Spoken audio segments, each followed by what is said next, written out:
Assalamualaikum warahmatullahi wabarakatuh. Perkenalkan, nama saya Muhammad Haikal dengan NIM akhir 011. Saya dari kelas reguler A, Teknik Listrik Industri. Saya di sini ingin mempresentasikan hasil dari tugas video, di mana tugas video ini menjadi syarat untuk lulus UTS matkul Sistem Tenaga Operasi Tenaga Listrik, di mana matkul ini diampu oleh Bapak Profesor Manan.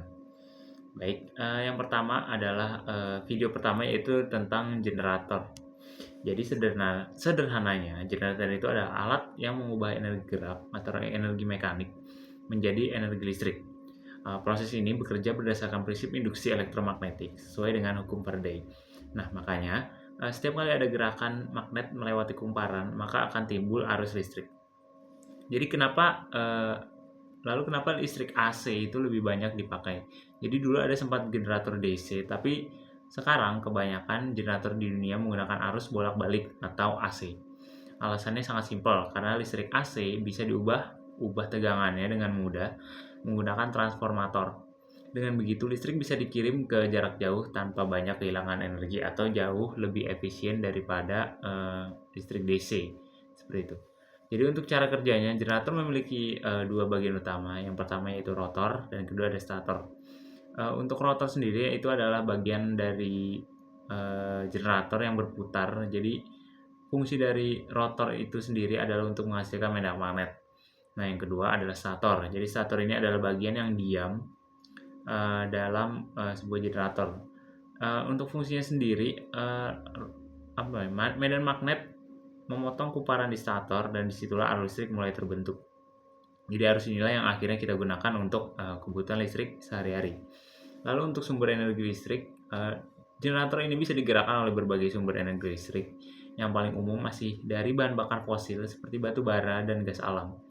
Caranya, bahan bakar itu dibakar menghasilkan panas untuk memanaskan air, lalu uap akan mengeluarkan tekanan tinggi yang akan memutar turbin. Dan turbin itulah yang menggerakkan generator. Lalu ada juga pembangkit listrik tenaga nuklir yang prinsipnya mirip, hanya saja sumbernya berbeda. Jadi sumber panas dari energi nuklir ini berasal dari reaksi fisi atom uranium dan bukan dari pembakaran. Lalu dalam video pertama ini juga terdapat materi tentang energi terbarukan. Jadi sekarang dunia juga sedang beralih ke energi terbarukan karena jauh lebih efisien. Jadi ada beberapa energi terbarukan.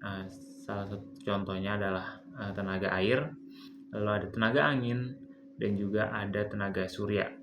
Jadi setiap energi ini dimanfaatkan dengan menggunakan PLTA dan juga PLTB, lalu ada PLTS. Lalu untuk sinkronasi dan stabilitas, dalam sistem pembangkitan, semua generator yang terhubung ke jaringan besar harus sinkron. Artinya tegangan, frekuensi, dan fasenya harus sama. Kalau tidak sinkron bisa sangat berbahaya karena akan menimbulkan kerusakan dan juga trouble bagi sistem. Selain itu, generator besar juga punya inersia, yaitu kemampuan untuk menstabilkan jaringan supaya tegangan dan frekuensinya tetap stabil saat ada perubahan beban. Dalam video pertama ini ada sebuah perusahaan bernama perusahaan Eaton. Jadi perusahaan Eaton punya peran penting dalam menyediakan berbagai peralatan pendukung seperti switchgear, circuit breaker, dan sistem proteksi. Bahkan mereka juga mengubah generator tua dari pembangkit batu bara menjadi synchronous condenser, yaitu alat yang membantu menjaga stabilitas tegangan dan daya reaktif di jaringan modern yang banyak menggunakan energi terbarukan seperti angin dan juga surya. Lalu kita masuk ke video 2, yaitu tentang kurva kemampuan generator. Kurva kemampuan generator ini sangat penting karena menjelaskan kenapa kita nggak bisa sembarangan dalam memaksimalkan output generator. Jadi kurva kemampuan generator pada dasarnya menunjukkan batas kemampuan dari generator supaya tetap stabil dan tidak rusak saat sedang beroperasi. Lalu ada daya aktif dan juga daya reaktif. Jadi gini, daya listrik itu ada dua jenis, yaitu daya aktif, yaitu daya yang benar-benar kita gunakan, misalnya untuk peralatan rumah tangga, lampu atau mesin-mesin motor. Jadi yang kedua adalah daya reaktif, yaitu daya yang membantu membentuk medan magnet di peralatan seperti motor dan transformator. Keduanya sama-sama penting, tapi kalau daya reaktif terlalu tinggi, arus yang mengalir di kumparan generator juga naik. Akibatnya generator akan overheat atau panas berlebih. Lalu untuk total output, gabungan antara MW dan MVAR disebut dengan daya semu atau MVA. Nah, kurva kemampuan generator itu menggambarkan batas maksimal MVA yang bisa dikeluarkan dengan aman. Lalu ada 3 batas utama yang membentuk kurva ini. Yang pertama adalah batas arus stator, yang kedua ada batas arus rotor, dan ketiga adalah batas stabilitas atau eksitasi minimum. Jadi untuk batas arus stator ini adalah berfungsi untuk menentukan berapa besar arus maksimum yang bisa ditanggung tanpa membuat stator jadi panas. Yang kedua yaitu batas pemanasan rotor. Semakin besar daya reaktif yang dihasilkan, semakin besar pula arus eksitasi yang masuk ke rotor. Dan jika kalau berlebihan, rotor bisa kepanasan atau overheat. Yang ketiga adalah batas stabilitas atau eksitasi minimum. Kalau arus eksitasi terlalu rendah, medan magnet generator melemah dan bisa menyebabkan generator kehilangan sinkronasi dengan sistem. Ini akan menjadi sangat-sangat berbahaya. Jadi untuk kesimpulan dari video kedua ini, kurva kemampuan generator menunjukkan zona operasi aman, kombinasi antara MW dan MVAR yang boleh dikeluarkan. Operator pembangkit harus memastikan generator bekerja di dalam kurva ini agar sistem tetap aman dan stabil. Baik, kita masuk ke penjelasan video ketiga. Jadi video ketiga ini berisi tentang sistem eksitasi pada generator. Nah, sistem eksitasi generator ini adalah sistem yang mengatur tegangan output generator biar tetap stabil.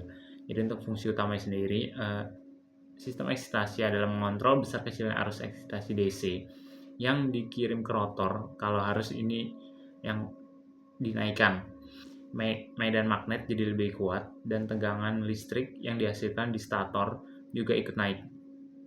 Untuk tipe pertamanya yaitu sistem eksitasi statis.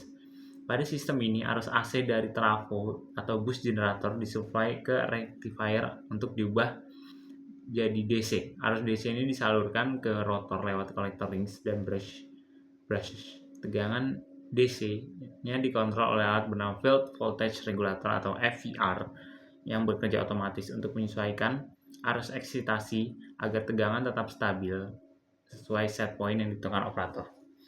Jadi untuk tipe 2-nya ini adalah exciter tanpa sikat atau brushless exciter. Nah, jadi sistem ini menghilangkan penggunaan brushes dan rings supaya lebih tahan lama dan minim perawatan. Jadi di sini ada generator kecil tambahan bernama exciter yang dipasang di ujung poros generator utama. Rotor dari exciter menghasilkan arus AC lalu disalurkan ke rotating rectifier yang ikut berputar, diubah jadi DC dan langsung dikirim ke kumparan rotor utama tanpa perlu sikat atau cincin kolektor.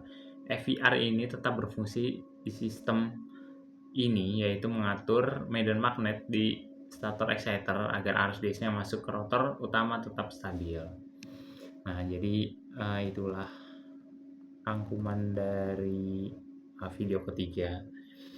Jadi baik sistem eksitasi statis ini maupun tanpa singkat, keduanya punya tujuan yang sama, menjaga tegangan generator tetap stabil dan memastikan generator bekerja secara efisien dan andal. Bisa dibilang sistem eksitasi ini adalah otak dari pengatur tegangan di sebuah generator listrik.